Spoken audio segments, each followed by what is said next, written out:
Eu não estava bem mesmo, assim, tanto que não ter ido adiante com o meu mestrado foi uma questão de raciocínio lógico. Desde o princípio eu me coloco como esse ser político e já aviso de antemão quem eu sou, de onde eu vim e as bandeiras que eu defendo, porque eu não consigo passar por nada sem fazer menção àquilo que é relevante no âmbito político e social que a gente vivia no país. Eu consigo ver como as fases da minha vida e os ciclos políticos se coincidem, e é claro que isso impacta, né? Eu estava me preparando para entrar no mestrado na UFMG, onde eu tinha o apoio e o impulso da minha orientadora e de outros professores que foram para minha banca e que acharam que minha pesquisa deveria ser continuada no mestrado.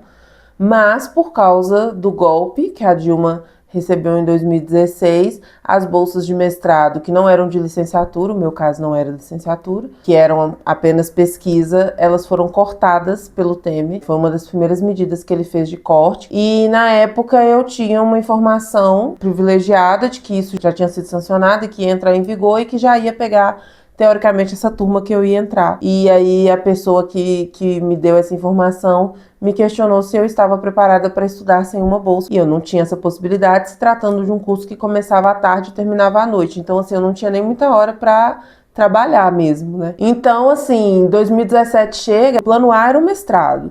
Aí o plano B era estar trabalhando e já ganhando uma grana legal, estando aí iniciando essa construção de carreira que eu estava aguardando há tanto tempo. Também não estava. Aí a pessoa que já tinha saído de casa há alguns anos e que não tinha mais nenhuma dependência financeira regressa a pedir ajuda para a mãe para se sustentar, porque mal está conseguindo sobreviver com os freelancers, perdendo prazo de trabalho e queimando o filme em tudo quanto é lugar por causa da doença. Tipo assim, eu tava num ponto que depois, inclusive, isso se repetiu, infelizmente, mas eu tava num ponto que um dia inteiro sem um desmaiozinho era um dia de glória, era um dia de vitória. Ah, mas por que você desmaiava? Porque os picos de dor iam a níveis tão altos e eu tinha dores tão dilacerantes que eu perdi a força e desmaiava depois das crises. Eu ficava tão cansada depois das crises. Às vezes a minha pressão subia muito durante as crises de dor, porque crise de dor aumenta a pressão. Se você não sabe disso, é bom tomar cuidado. Minha pressão aumentava muito durante a crise de dor. Eu conseguia conter aquilo ali com medicação, com bolsa, com banho. Passava um pouquinho que a crise estava contida, a minha pressão abaixava muito. Uma bolsa quente, um chá, qualquer uma dessas coisas que a gente faz para tentar dar um pouco mais de bem-estar, acabam ajudando a baixar a pressão, e aí a pressão abaixava muito e eu desmaiava. E aí a dor constante causa dor de cabeça, a dor constante causa enjoo difícil de comer, ficar sem comer, desmaia. E tava desse jeito, tava uma época assim, terrível mesmo. E eu não tava dando conta de seguir com grandes projetos, não tava conseguindo me comprometer com nada. Eu começava em alguma coisa e logo eu tinha uma crise de novo que me levava pro hospital. E aí foi um período em que eu comecei a ver que o pouquinho de coisa que eu tinha conseguido conquistar, que o vislumbre que eu tava tendo dessa vida adulta, dessa vida que eu tanto sonhei, que eu tanto busquei, que eu tanto corri atrás e me esforcei para ter, que eu tanto me dediquei para ter, tanto trabalhando muito quanto estudando muito, eu tava perdendo tudo isso. E não é porque eu tinha me tornado uma preguiçosa, uma pessoa desinteressada. Não, naquele momento eu tava me sentindo burra, naquele momento eu tava me sentindo incapaz, porque eu percebia que o meu raciocínio não acompanhava, que eu não tinha mais a mesma destreza, que eu não dava conta de entregar mais o quanto eu entregava antes. Por exemplo, fiz alguns bicos, algumas coisas, mas por diversas vezes na minha vida eu trabalhei o dia inteiro no escritório, fui pra faculdade de noite, voltei da faculdade em casa, me arrumei e fui fazer portaria de evento, recepção, e no outro dia acordava cedo e vida que segue.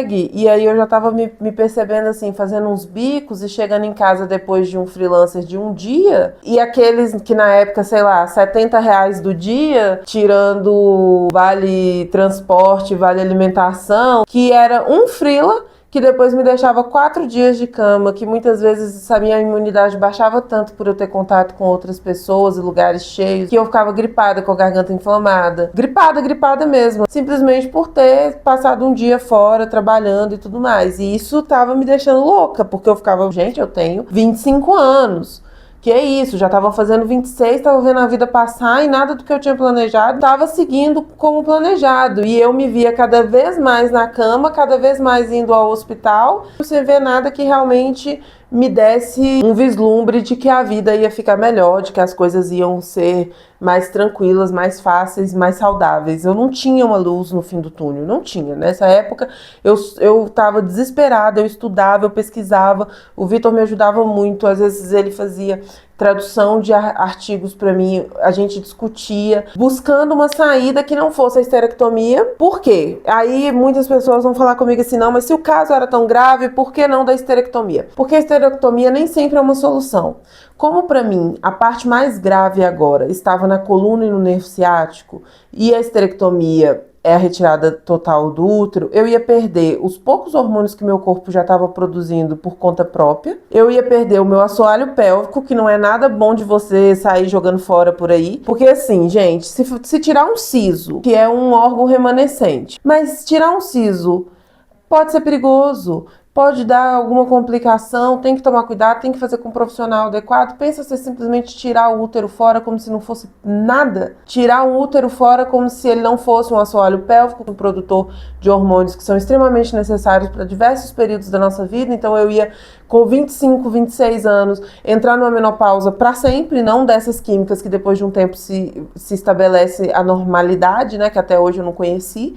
Mas assim, entrar numa menopausa pro resto da vida e perder completamente a possibilidade de uma gravidez, porque naquela época eu ainda era muito ligada a isso, então eu estava muito focada à vontade de ser mãe biológica, eu tinha uma necessidade de ser mãe biológica que eu ainda não tinha me desapegado nessa época. Todas essas prerrogativas de uma nova cirurgia, tudo me fazia crer de que não era um bom caminho, e realmente não era um bom caminho, não teria resolvido o problema, definitivamente.